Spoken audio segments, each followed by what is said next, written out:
Bonjour à tous et bienvenue dans cette vidéo FAQ où je vais répondre à vos questions, les questions que vous m'avez posées dans la vidéo où je vous demandais de me laisser dans les commentaires les questions qui vous intéressaient. Et en fait en ce moment je suis à Lyon, toujours en déplacement et je vais aller faire un petit tour. J'ai amené avec moi mon appareil photo argentique, mon petit Nikon, et je vais aller faire un petit tour et en même temps je me suis dit que ça serait sympa que je réponde à vos questions avec la belle ville de Lyon en arrière-plan. C'est parti!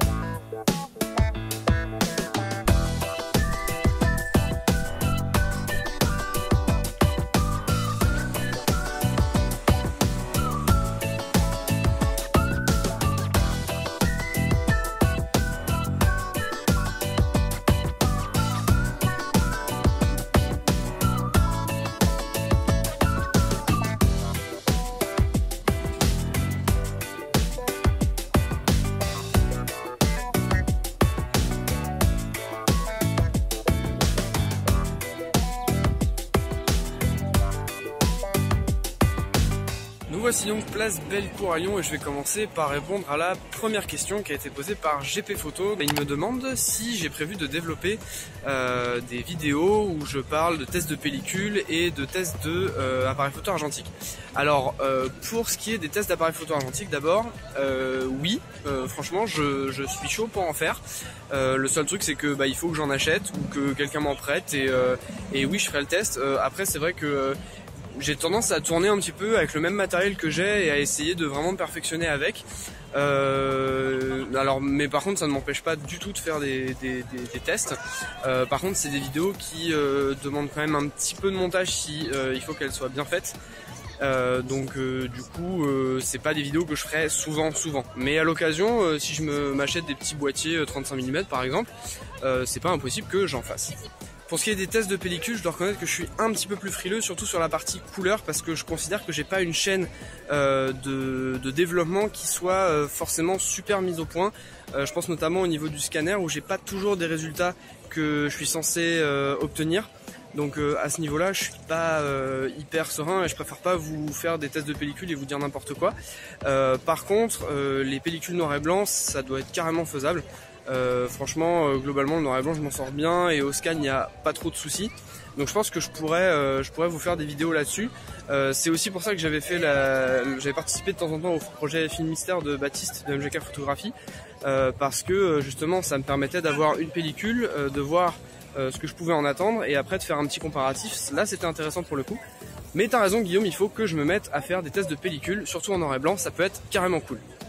Deuxième question de cette FAQ avec Cyril qui me demande si je suis un photographe professionnel. Alors, pour moi déjà professionnel, ça veut dire que j'ai un numéro de SIRET. Et à ce titre, je ne suis pas un photographe professionnel puisque je n'ai pas déposé de statut d'auto-entrepreneur ou je ne facture pas de manière officielle à mes clients. Maintenant, il s'avère que je commence à faire quelques prestations. Ça me plaît beaucoup, donc a priori si mon volume de prestations augmente, j'aurais tendance à dire que je vais finir par devenir photographe professionnel en auto-entreprise a priori. Voilà, à la base la photo c'est quand même une passion qui est en train de se professionnaliser un petit peu. On va voir un peu dans les mois et les années à venir comment ça se profile et en fonction effectivement je pense que je deviendrai photographe pro.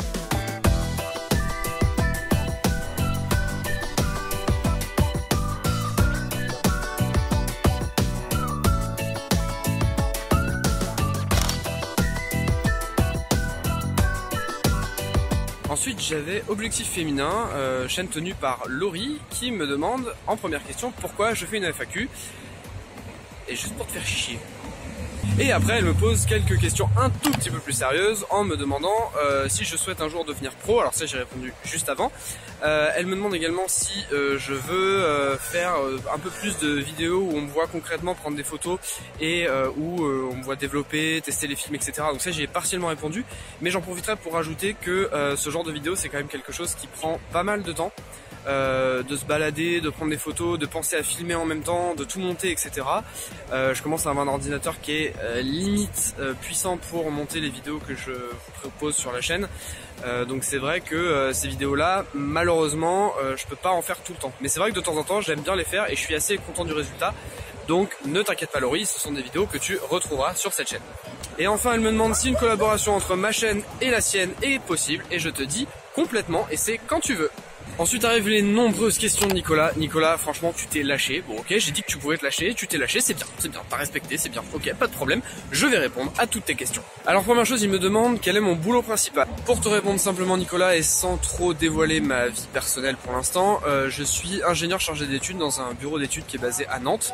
Et ce boulot me prend entre 40 et 45 heures par semaine, donc j'ai pas forcément toujours le temps de faire ce que je voudrais en dehors du boulot et pendant les week-ends. Ensuite, tu me demandes globalement quel est mon parcours, si j'ai fait du numérique, enfin bref, là je vais regrouper pas mal de questions. Donc en fait, moi il faut savoir que j'ai commencé la photo en 2013 à l'occasion d'un voyage à La Réunion, parce que j'avais pas d'appareil photo personnel. Donc j'en ai acheté un, c'était un bridge que j'ai gardé à peu près 6 à 9 mois je crois. Et après en fait dans l'école où j'étais, il y a un club réflexe qui s'est monté, enfin un club photo quoi, et je me suis dit que ça pouvait être pas mal d'acheter un réflexe parce qu'en plus je commençais à être limité un petit peu avec mon bridge. Je jouais avec les réglages mais je pouvais pas changer d'objectif, enfin voilà, il y avait certaines vidéos sur internet que j'avais du mal à suivre parce que du coup j'avais pas vraiment l'objectif de base et l'appareil de base. Du coup je me suis acheté un Nikon D3100 avec le 18-55, donc vraiment le kit de base. Et ben en fait ça je l'ai encore en fait ce kit là, il ne m'a pas quitté justement. Et puis c'est avec ça que je suis parti aux États-Unis aussi avec. Enfin bref, c'est vraiment un boîtier qui m'a servi et qui me sert encore. L'argentique, j'ai découvert ça. Enfin j'ai découvert ça, je connaissais déjà parce que j'ai un certain âge quand même. Donc l'argentique je connais, mais je m'y suis vraiment mis et j'ai vraiment appris les principes. Toujours à l'école en fait, j'avais des potes qui avaient envie de remonter un club argentique. On avait un petit peu de matériel mais moi je m'y intéressais pas à l'époque, et comme j'étais responsable du club photo, au bout d'un moment j'étais un petit peu obligé de m'y mettre pour un peu suivre l'affaire. Et finalement en fait l'école a fait appel et a débloqué des financements pour faire appel à un photographe argentique qui nous a donné des cours dans le club qu'on a monté. Et voilà, c'est comme ça qu'on a fait plusieurs après-midi pour nous apprendre le développement, le tirage, etc. C'était super cool, moi j'ai vachement accroché. En plus j'avais la chance d'avoir quasiment un labo à moi tout seul parce que j'étais un des seuls péons à l'école qui faisait de l'argentique. Donc du coup j'ai fait mes armes un petit peu comme ça. Puis après moi de mon côté j'ai commencé à acheter plein de matériel, des agrandisseurs, des trucs, des machins, un certain nombre d'appareils photo, voilà. Et j'en suis ici maintenant où en fait je fais beaucoup plus d'argentique que de numérique parce qu'en fait je me suis rendu compte à force de pratique que c'est l'argentique que je préférais pour un tas de raisons que j'énumérerai peut-être plus tard dans d'autres vidéos. Et voilà, et le numérique si vous voulez en fait j'y touche quasiment que pour filmer des vidéos ou alors si j'ai des besoins numériques absolus où je peux pas faire autrement. Mais en général, n'importe où je vais maintenant, j'impose quasi systématiquement l'argentique. Et franchement, ça passe, les gens sont contents du résultat. Donc à partir de ce moment-là, moi ça me convient. Et voilà, c'est à peu près tout ce que je peux te dire dans les grandes lignes sur mon parcours photographique. Et du coup, pour enchaîner avec ta deuxième question, non, je ne souhaite pas switcher complètement en photographe pro pour la simple et bonne raison que mon boulot actuel me confère un certain confort. Il me permet d'investir dans du nouveau matériel, de tourner peut-être avec de meilleures caméras plus tard, d'avoir un meilleur matériel pour vous faire des vidéos et puis tout simplement pour mon confort de vie personnel et pour les besoins de tous les jours. Je m'en sors bien avec mon boulot actuel et donc du coup passer photographe pro en fait me mettrait dans une situation on va dire un petit peu plus précaire forcément et pour l'instant je suis pas prêt à ça. Je préfère aussi le garder en mode un petit peu loisir, c'est-à-dire que si j'ai des commandes qui n'arrivent pas, c'est pas grave, hein, ça reste toujours une passion. Alors que si j'en fais mon boulot à temps plein, ça va être plus de stress pour trouver des clients, ça va être forcément plus de pression et j'ai pas envie de ça. Donc du coup, je me contente très bien de cette situation actuelle où j'ai un travail principal et où je trouve quand même suffisamment de temps pour faire de la photo et vous proposer des vidéos. Ouais, c'est vrai que je suis en train de me rendre compte que l'heure tourne quand même, que je vais un petit peu avancer et je répondrai à tes autres questions un tout petit peu plus tard.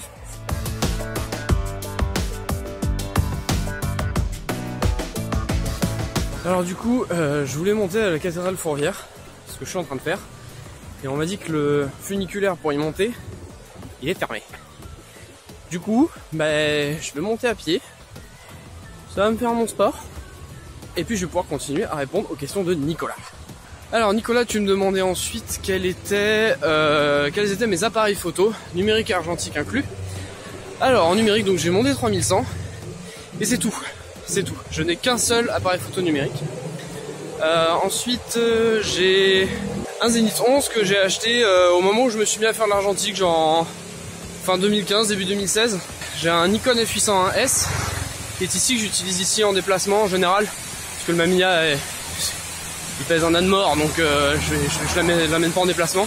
J'ai un autre Zenith qui m'a été envoyé par un ami, mais qu'honnêtement j'ai pas utilisé du tout. Il est dans un carton et il bouge pas. Ensuite j'ai quoi? J'ai trois Mamiya pardon, qui sont les seuls moyens formats que j'ai. Enfin c'est déjà pas mal. J'ai un 1000S, Mamiya 645 1000S, qui a été mon premier moyen format au moment où j'en avais un peu marre du 35 mm et je voulais essayer des formats un peu supérieurs. Et du coup bah voilà, le 1000S qui a vite été complété, je crois 5 mois plus tard, par un Mamiya 645 AF, parce que j'avais besoin de changer les dos et du coup je voulais voir le système un peu ce que ça faisait. Et puis après dans la foulée j'ai eu un deuxième 645 AF, puisque je voulais acheter des dos supplémentaires et finalement j'ai eu un petit coup de chance qui a fait que j'ai pu avoir un deuxième 645 AF pour pas très cher. Du coup voilà, tu as la liste de mon matériel. Ensuite tu m'as demandé ce qui me plaisait en photo. J'avoue que c'est pas une question facile, parce qu'il faut se poser 2 secondes pour y répondre je pense. La photo en elle-même, on va dire que c'est quelque chose que je comprends et que j'arrive assez facilement et que j'ai réussi facilement à appréhender. Donc en fait tout naturellement c'est devenu un mode d'expression. J'aime en général être assez observateur des choses, me mettre un peu à l'écart et observer les choses qui se passent. Donc c'est vrai que de ce point de vue là, la photographie c'est un truc qui est parfait pour moi. Et puis après en fait au fur et à mesure, au début clairement je faisais des images parce que je kiffais ça. Et puis en fait plus c'est arrivé, plus je me suis dit que ce que j'aimais faire c'est photographier les gens. Parce que justement j'aimais bien avoir ce recul, pouvoir observer les autres et pouvoir les photographier et en faire sortir quelque chose. C'est pour ça que j'aime autant le portrait je pense. Parce que ça peut me permettre d'avoir des relations avec les gens, les observer, d'essayer de les comprendre. Et en ça, essayer d'avoir le portrait qui leur correspond aussi et qui me plaît. Et un truc que j'adore en fait dans le portrait, c'est quand aussi je prends des photos aux gens et qu'ils trouvent qu'elles sont magnifiques. C'est pas juste qu'elles sont magnifiques, c'est que quand ils les aiment vraiment, je trouve que ça se voit.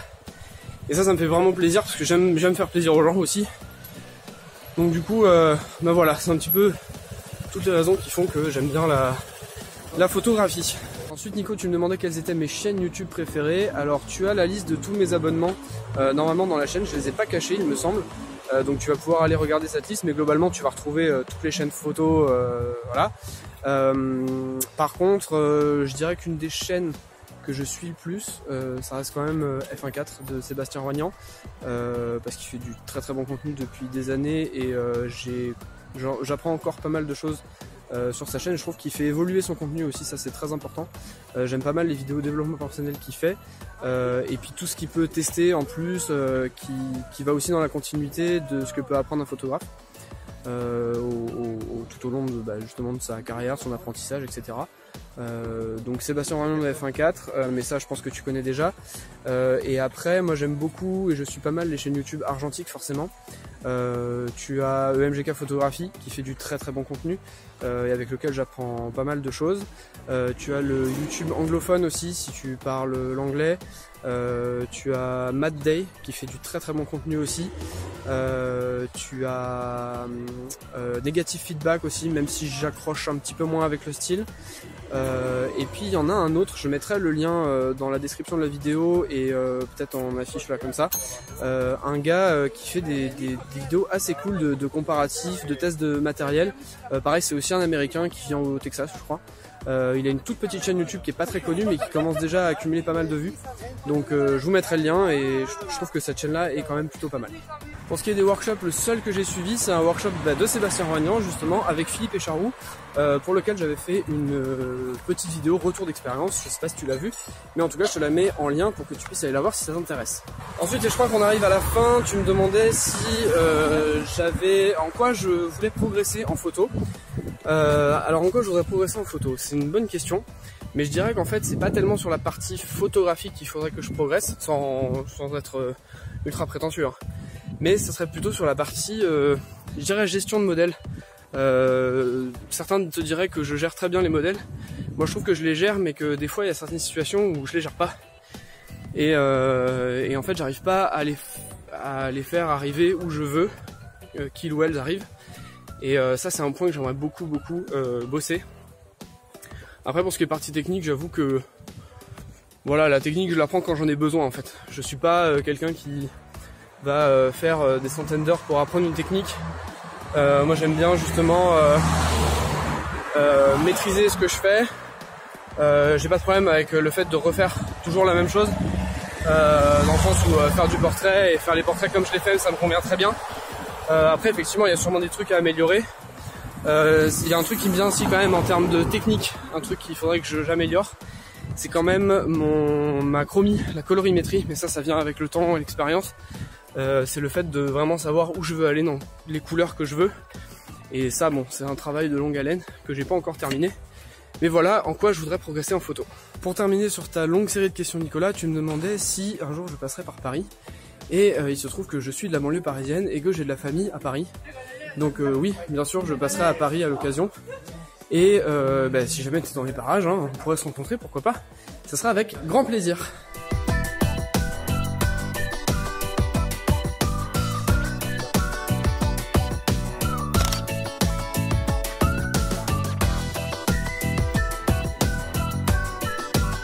Alors que je ne suis quasiment éclairé que par la cathédrale Fourvière qui se trouve à ma gauche, je vais répondre à la question de Michael qui me demandait tout simplement pourquoi je privilégiais le moyen format par rapport au 35 mm.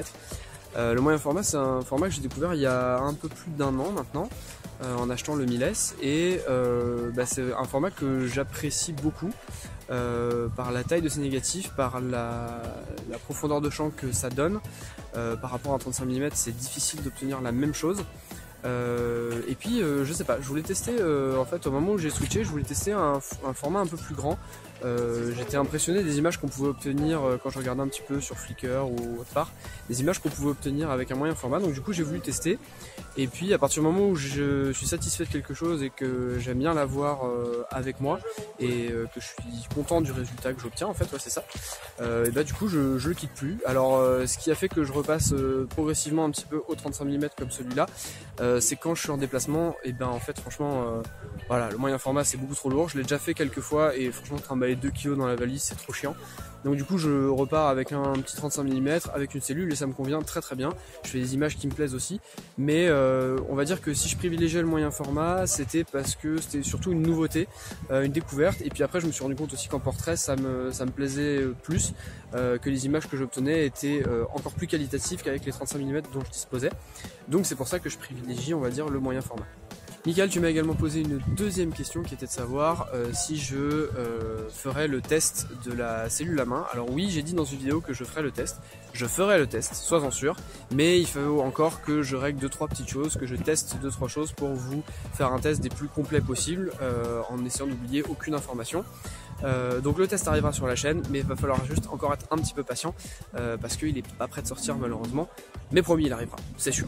J'enchaîne tout de suite sur la question de Nicolas, un deuxième Nicolas, ça veut dire qu'on est 3 les gars, franchement, on va conquérir le monde.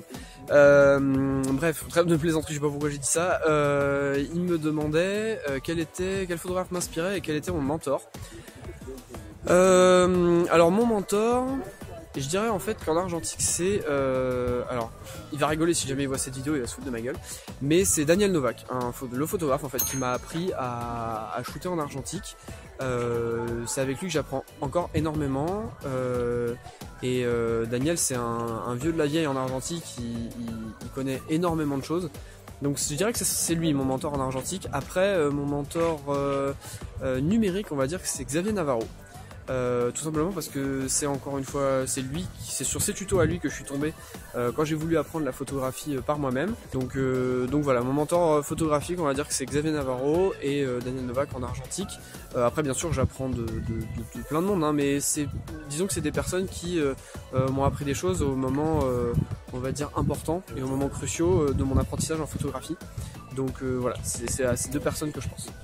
Après, pour vraiment compléter ma réponse, des gens qui m'inspirent, je dois être honnête, Michael Ferrer m'inspire beaucoup. C'est un photographe assez connu sur internet parce qu'il est passé justement sur un peu toutes les chaînes francophones. Il shoot à l'argentique aussi, donc c'est pour ça que ça me parle un petit peu. Donc oui, Michael Ferrer m'inspire beaucoup. Après, comme je me suis lancé il n'y a pas très longtemps dans le mariage, je me suis beaucoup inspiré de ce que faisait Greg Fink aussi. Même si j'essaie un petit peu de m'en détacher, enfin voilà, j'essaie déjà un petit peu de faire un peu comme ils font, pour être honnête, hein, de reproduire, tout en y apportant ma vision à moi, c'est-à-dire que je vais pas essayer de refaire exactement les photos que eux ils font, mais c'est quand même une base de travail quand on n'a jamais fait l'exercice du mariage en argentique. C'est toujours sympa d'avoir un petit peu quelques modèles, et puis après quand je commencerai à avoir ma propre patte et mes propres visions, on va dire, sur le mariage, là je commencerai à vraiment m'en détacher et à m'y libérer. Maintenant, après, pour le portrait, j'aime beaucoup les portraits qu'a fait Salgado. Alors, je crois que c'est une question un petit peu plus récente. Salgado, j'aime vraiment beaucoup ce qu'il fait, c'est noir et blanc, il tue, franchement c'est quelque chose de dingue. Après, je suis assez mauvais en photographe, enfin je veux dire en référence photographique. En général, je retiens pas les noms, je retiens juste les photos. Mais globalement, tous les photographes qui font des portraits avec une belle lumière, on va dire suffisamment douce mais avec un minimum de contraste, ces gens-là m'inspirent et ce sont ces photos-là qui m'inspirent. Voilà, donc là j'avoue que je sais plus trop quoi te dire. Après, potentiellement, tout photographe, qui soit connu ou pas, peut m'inspirer. Et puis j'aime bien en fait avoir mon regard aussi, qui bien sûr est influencé par tout un tas de choses, hein. Ça pourrait faire l'objet d'une vidéo d'ailleurs. Mais voilà, j'ai pas de grands photographes à part ceux que je t'ai cités, qui m'inspirent parce que voilà, je vois leurs images couramment et c'est ces photographes-là que j'ai en mémoire. Mais sinon, à part ça, j'ai pas de grandes stars de la photographie que j'aimerais atteindre. Voilà. Donc merci d'avoir posé cette question parce que j'avoue que j'y avais pas trop réfléchi et je te livre ça un petit peu comme ça. J'espère que la réponse te convient. Avant de redescendre et aller chercher quelque chose à manger, je vais répondre à la question de PA Prod, qui est un ami aussi et qui me demande jusqu'où est-ce que je compte aller avec l'argentique. Alors honnêtement, je sais pas, PA. Pour l'instant, c'est quelque chose, je le vois encore et toujours comme une passion pour l'instant. Quand je fais des prestations pour des clients, je mets la barre très haut, enfin j'essaie de mettre la barre très haut et d'essayer de donner le meilleur de moi-même, mais tout en gardant en tête que c'est une passion, ça reste une passion pour l'instant pour moi. Après, si j'arrive à me professionnaliser en argentique, c'est le top, parce que ça me permettrait de gagner de l'argent avec ce qui me passionne, donc quoi arriver de mieux quoi. Mais pour l'instant, je vois un peu les choses comme elles viennent et je les prends un peu comme elles viennent, on va dire. Si j'ai des commandes et que je peux les faire en argentique, et je les fais en argentique et c'est tant mieux.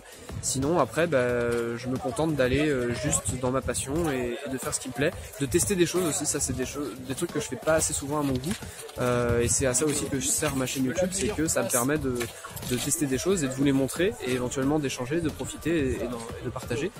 C'est ça aussi qui me fait kiffer, au-delà du côté peut-être professionnel. Voilà pour ma réponse PA.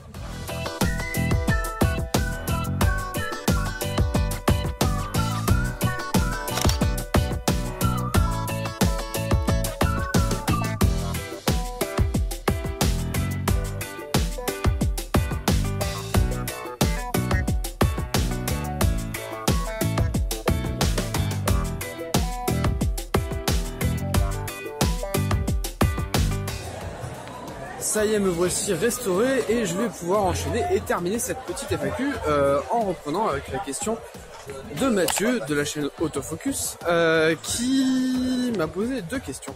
La première étant, si je devais choisir un boîtier, une optique et un film, qu'est-ce que ce serait?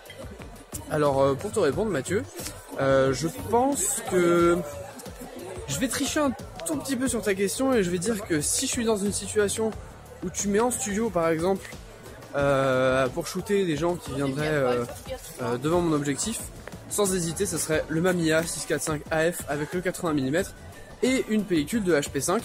Après si c'est plus pour de la street, plus pour faire des photos un petit peu comme ça à la volée, je dois reconnaître que quand même un bon 35 mm type mon Nikon FU101S ou autre, hein, je ne suis pas fermé, avec un 50 classique f1.8 et une HP5 toujours, parce que j'adore le noir et blanc et j'aime beaucoup le rendu de la HP5 qui me plaît.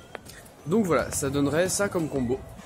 Et puis ta deuxième question m'a beaucoup fait rire, si jamais Sébastien Roignan de F1.4 justement venait à me proposer d'être second shooter sur son mariage, qu'est-ce que serait ma réaction? Est-ce que je vomis? Est-ce que je pleure? Ou est-ce que je sais plus ce que tu m'as dit, est-ce que je crie tout nu dans la rue? Je pense que je serais euphorique, je pense que je me sentirais pupissé, je deviendrais très prétentieux d'un coup, et puis après ça se calmerait quand même, et j'en parlerai à tout le monde autour de moi, et je serais comme un fou, et voilà, je pense que ça serait ma réaction. Question suivante de Yael qui me demande comment je me suis mis à l'argentique. Alors je l'ai déjà expliqué un peu plus tôt dans cette vidéo. Et si je connaissais Sebastião Salgado. Alors pareil, j'en ai encore parlé dans cette vidéo, mais par contre je peux quand même préciser comment j'ai connu son travail. En fait c'est un ami à moi qui savait que je faisais de la photo, qui lui est cinéphile, et en fait un jour il est allé au cinéma et il m'a envoyé un message en me disant ah viens avec moi, ça devrait te plaire comme film. Et en fait il m'a emmené voir Le sel de la terre, que je vous conseille et dont j'avais fait un article d'ailleurs à l'époque où je n'écrivais que des articles sur mon blog, et c'est un super film sur le travail de Salgado. Au passage le documentaire est réalisé par son fils, donc voilà, du coup c'est vraiment un beau documentaire. Et oui, du coup je connais Salgado, je suis allé voir l'expo qu'il avait faite au salon de la photo, et je dois avouer que ouais voilà, c'est magnifique quoi. Franchement le gars il maîtrise le noir et blanc, alors c'est un certain type de noir et blanc certes, mais il maîtrise le noir et blanc très contrasté à la perfection, et il est très intéressant comme photographe, et c'est un des rares du moins pour lequel je connais son travail, et je saurais te ressortir Sebastião Salgado assez facilement comme référence. Ensuite j'ai Baptiste de la chaîne MGK Photographie qui ne m'a pas posé de questions mais qui m'a félicité pour mes 500 abonnés. Alors Baptiste, je te dis officiellement merci dans cette vidéo. Et enfin, pour terminer en beauté cette FAQ, nous avons une question de traitement croisé, qui est une chaîne YouTube qui n'est plus active. Enfin, je veux dire, les vidéos sont encore dessus, mais c'est plus actif. Une chaîne gérée par Jules, dont j'aime beaucoup les vidéos, et à qui j'ai demandé plusieurs fois qu'il continue sa chaîne parce que franchement c'était top. Et Jules me demande comment je fais pour publier des vidéos, parce que lui n'y arrive plus manifestement, effectivement. Ça fait un moment que tu l'as pu publier, Jules. Pour te donner le secret de comment j'arrive à faire, en fait, il n'y a pas vraiment de secret. C'est juste que moi, ça me fait... C'est du boulot de produire une vidéo comme je le fais. Enfin, je veux dire, c'est pas pour me mettre sur un piédestal ou quoi, mais je prends quand même du temps à faire les vidéos.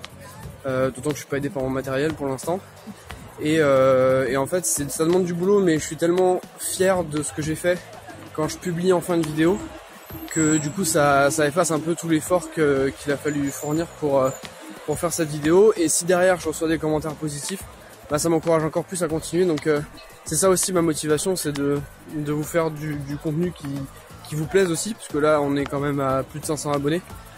Donc quelque part la communauté, ça commence à compter un petit peu quand même. Et voilà, c'est ça qui me fait vraiment, qui me motive en fait, qui me fait vraiment envie. C'est vrai que mes vidéos parleraient à personne et je ferai ça tout seul dans mon coin. Effectivement, je pense que j'arrêterai assez vite, mais là du coup, vu que ça a l'air de prendre et que c'est du contenu qui vous plaît, moi ça me donne envie de continuer, d'être régulier et de publier des vidéos. Voilà. Après, c'est vrai que ça prend du temps et j'y passe pas mal. J'y passe pas mal de temps. Donc c'est un petit équilibre à trouver, mais pour l'instant je m'en sors.